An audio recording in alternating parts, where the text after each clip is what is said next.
Super Metroid is one of those games that you're going to hear a lot of people on the internet saying that they really like this game. Super Metroid is probably one of the most critically acclaimed SNES games of all time. IGN named it number 3 in their top 100 games of all time list back in 2003 and also scores it 9.5 out of 10. Games Players magazine scores it at 97%. It also placed first on both Games Radar's and ScrewAttack.com's list of best SNES games of all time, beating out even The Legend of Zelda: A Link to the Past, Super Mario World, Chrono Trigger, and Donkey Kong Country. Even Nintendo Power calls it the best in the Metroid franchise. Superplay magazine had several editors review the game.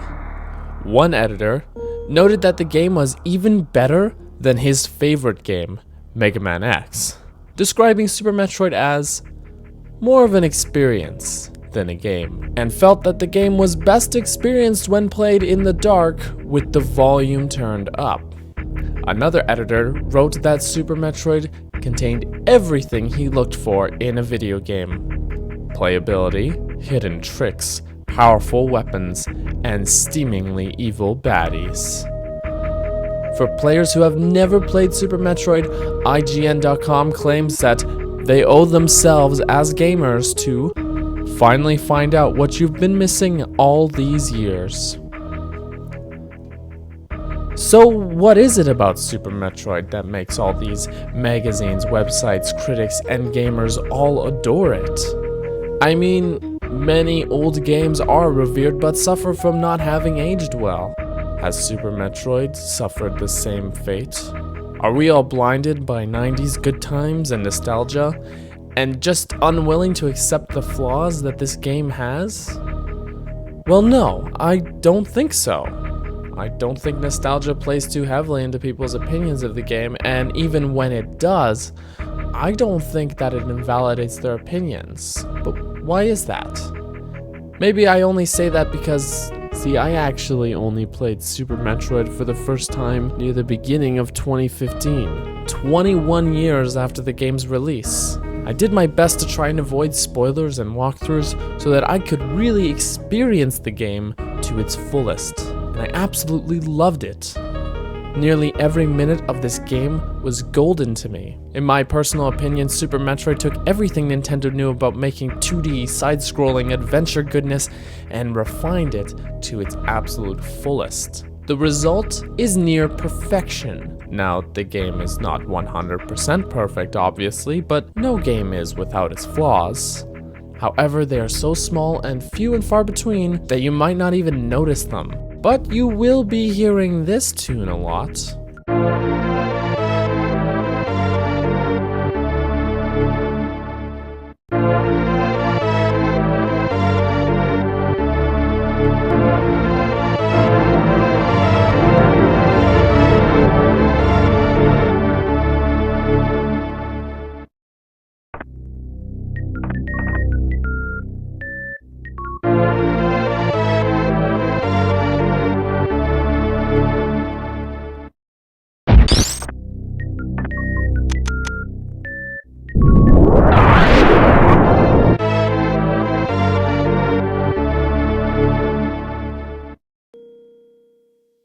The last Metroid is in captivity. The galaxy is at peace.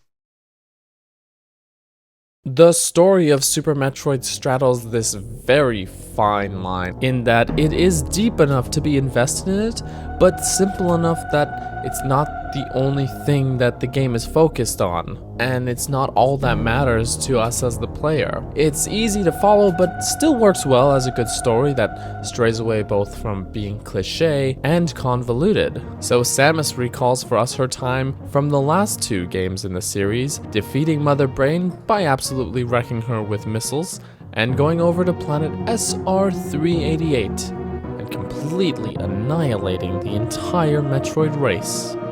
Save for one infant Metroid, who she spares and takes back to the series' space colony for research purposes. The scientists there find that the powers of the creature can be used for the good of the Galactic Federation. Satisfied that all is well, Samus leaves the station to find a new bounty to hunt. She's barely taking off when she receives a distress signal. The space station is under attack. Samus doubles back, but only to find that all of the scientists were killed, and the infant Metroid is nowhere to be seen. Proceeding through the station, we find Samus's rival, Ridley, who escapes the station with the Metroid. Samus escapes and chases Ridley to planet Zebes, the base of operations for the infamous space pirates. The mission is to recover the baby Metroid, but Zebes is a dangerous planet, full of catacombs, teeming with hostiles.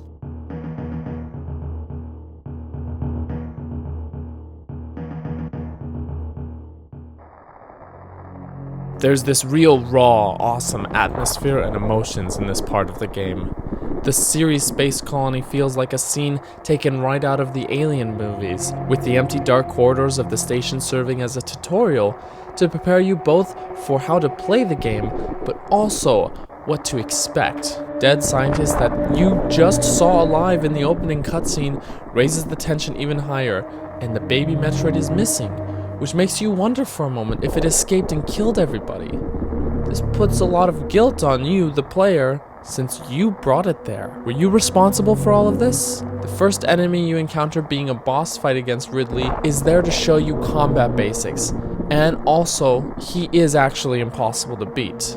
This is intentional and the first step in what I call Samus's growth plan. The first area on Zebes, Crateria, is full of empty caverns and mystery. Between the pouring rain and atmospheric music, you feel absolutely isolated and alone. This feeling is something that many people cite to be a defining feature of the Metroid franchise. You soon find your way underground into the destroyed Torian area from the first Metroid game, entering down through the giant shaft that you had escaped from previously, going down to the old boss room, complete with the wreckage of Mother Brain's capsule.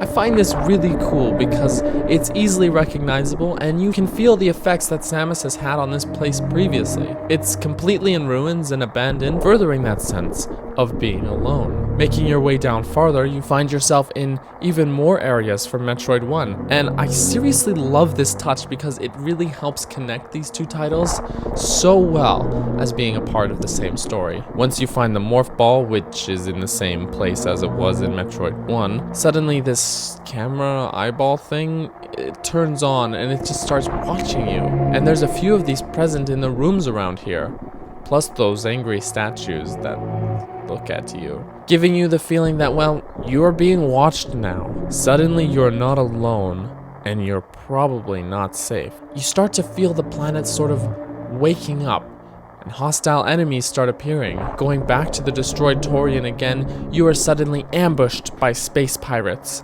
and the music goes from alone to danger. Also, when you find the Chorizo boss, it looks just like all of the other Chozo statues, but then it comes to life to attack you. This put me on so much edge, because after that it felt like just about anything could suddenly turn hostile on me, adding further to that feeling that you're on your own here. There are no allies for you. It's you versus the whole world. And this is where that growth plan I mentioned starts. Because you failed to beat Ridley and save the baby Metroid. It shows us, the player, how much more powerful your enemies are than you. So later in the game, near the end, when, spoilers, sorry, you do get to kill Ridley, you feel so good and so powerful. See, over the course of the game, you've been collecting all these power-ups and upgrades and expansions. At the beginning of the game, you couldn't really hurt him, and now you're completely annihilating him with missiles. I know a lot of games do this sort of growth plan, but it's honestly a great way of framing development as well as providing motivation for the player. I mean, you want to become stronger to beat this guy. You want to collect missiles to blast back in his face later, and when you succeed, you feel this payoff for all the hard work you've put in so far, and it's awesome. Super Metroid's gameplay is really well polished. It's really so good. Nintendo knows how to make tight, responsive controls, and I don't think I need to explain why that's really important in a game. More on that though is how the game teaches you how to play. The game foregoes long and uninteresting tutorials and instead subtly teaches the player how it works through its carefully designed areas. The opening area has these small steps to get you acquainted with Samus's jumping mechanics, which is good because most players might be more familiar with this sort of free-form jumping of games like Super Mario Bros. And the momentum that Samus carries is very different from Mario's. There's no text boxes, no NPCs interrupting you, just you figuring these things out in areas carefully designed to get you familiar with these physics. Another great example is when you acquire an item called the Speed Booster. The room right before that is this long empty hallway and the floor crumbles beneath your feet, so to avoid the fall and continue through the room, you have to pull a Mario, hold down that B button, and sprint right through the room. This is something you probably already know how to do at this point in the game. Then in the next room, you get the Speed Booster. The only thing the game tells you about it is to press and hold the B button. But given the name of the item and what we already know about running, you can kind of figure the rest out. But then you have to go back in through the way you came, and now not only is the floor crumbling, but now lava is rising as well. So given the situation, naturally the player's instinct is to run, and that's how we learn that we run at Sonic speed now. Not much further through the game, you come across this long hallway that you couldn't get through before because of the blocks in the room. But now you're coming in from the other side, and because it's such a long empty hallway, you probably start to sprint down it. And suddenly, you're destroying the blocks in your way, as well as the enemies in this room. And that's how you learn that using the Speed Booster is also lethal. Later again, you find this room and you figure out, yeah, you can probably destroy these blocks too. So you run through them, but at the end of them is this ramp, so you jump just out of instinct. And that's how you learn that with this item charged, your jump is crazy now. Now you've learned that you can run super fast, break blocks, kill enemies, and jump crazy high with this item charged, and nobody told you that. The only text we were given is to press the B button. Instead of telling you all of this and bogging you down with tons of information and tutorials, the developers carefully designed the world to teach you this, and you feel even more rewarded for it because you figured it out on your own, without someone telling you. The game does this with just about every item you acquire. Jumping a little ahead, when you reach Meridia, there's this sort of globby enemy that it takes way too much effort to kill for a globby enemy. But when you kill it, you go into the next room, and here are all these enemy space pirates, and they are untouchable. Then you find the plasma beam, and you are locked in the room, and the door will only open after fighting these guys. But suddenly, they're a joke with your new weapon. Back to those globby enemies, suddenly, they're easily destroyed too, because the plasma beam can go through and affect more than one enemy. The game doesn't tell you that the plasma beam can do that, but it crafts for you the conditions where you will discover it for yourself. Super Metroid is packed with secrets for the keen completionist to hunt, and this adds further to that growth plan I was talking about because every secret you find upgrades Samus in some way. Energy tanks to increase your health, expansion packs to increase the amount of missiles you can carry, power bombs, even an X-ray scope to help you find more hidden items or passageways. One criticism I hear about the first Metroid game is that many of its passages and secrets are hidden too cryptically. The game gives you no hints about how to find these, and ultimately, when some of the power-ups are near mandatory, it's not really fair to the player. Super Metroid seems to have also rectified this problem. Even something subtle like a crack in the wall or a slight discoloration can lead you to a secret. These kinds of clues are there to give you an idea that something could be there, but figuring out how to get it is up to you, the player, to figure out. But those aren't the only secrets the game holds. There are secret moves in the game that you can perform. Yes, there is the wall jump and the shine spark, which you can learn in hidden areas in the game, but also ones that the game doesn't even tell you about, leaving the player free to explore both the world and to discover these techniques, like the crystal flash, bomb spreading, this charge beam pseudo screw attack thing, bomb jumping, and various charge beam combos that you can do. And these are not mandatory to beat the game, but just fun bonuses for the keen gamer. More on freedom, the world of Super Metroid is massive and open. There are tons of hidden passages and more than one route to connect each area, meaning that there's more than one way to go through the game and many ways to beat it, only adding more to the replay value. And thanks to all those secret moves and techniques I mentioned, it's possible to find new ways around obstacles that you never thought of before. I cannot stress enough that the replay value of this game is incredibly high.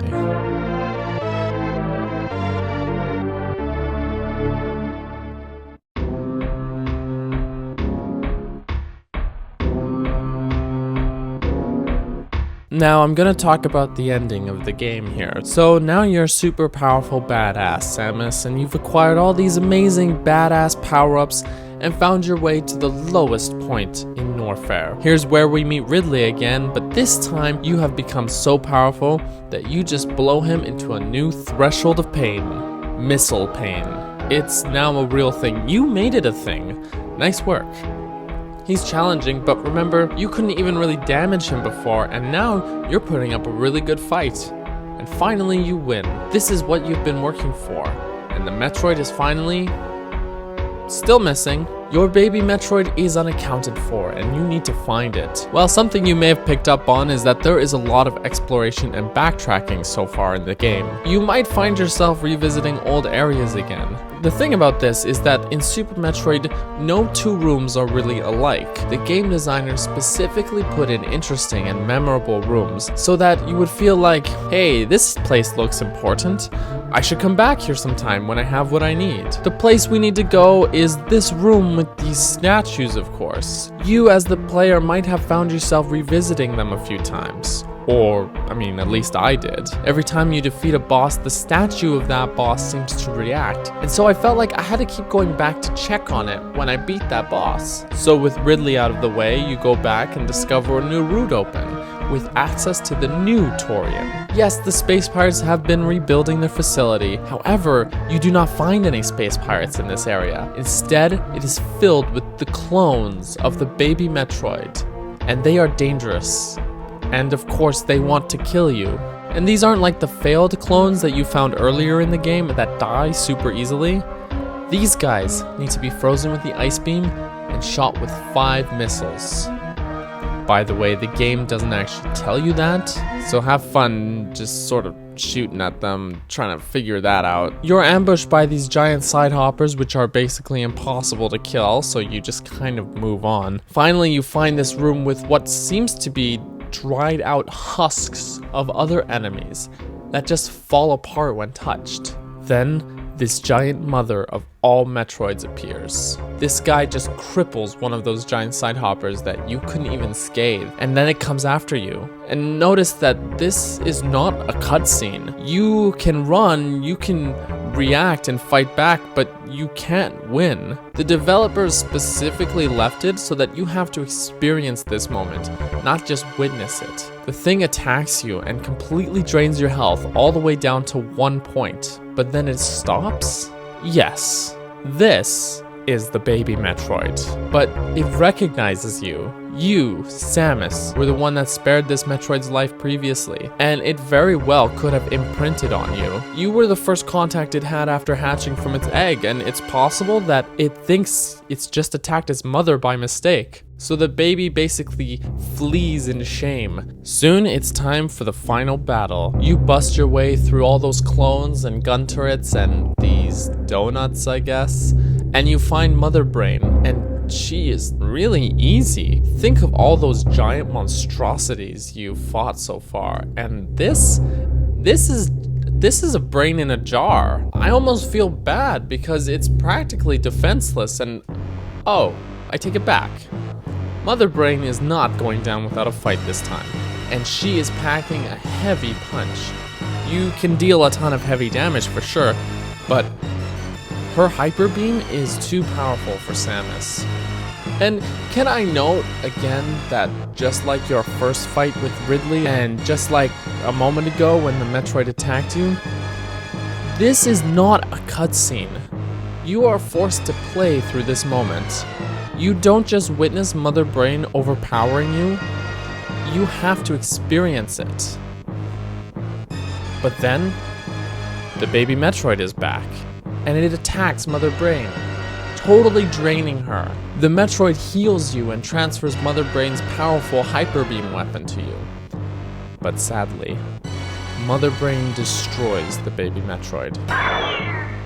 Its last action, as the last of its kind, the race that you were assigned to completely destroy, was to save you. And now you have the means to defeat Mother Brain. And to bookend the entire game, we're put back in the same scenario again. Time bomb set, evacuate immediately. With the entire planet set to explode, we can feel the growth in Samus's trials. This isn't Escape the Space Station anymore. The whole planet is gonna go. Don't forget your friends. Finally, we escape. With the Metroids, the clones, Mother Brain, the baby, all of it behind you now. A thrilling, amazing end to an amazing game.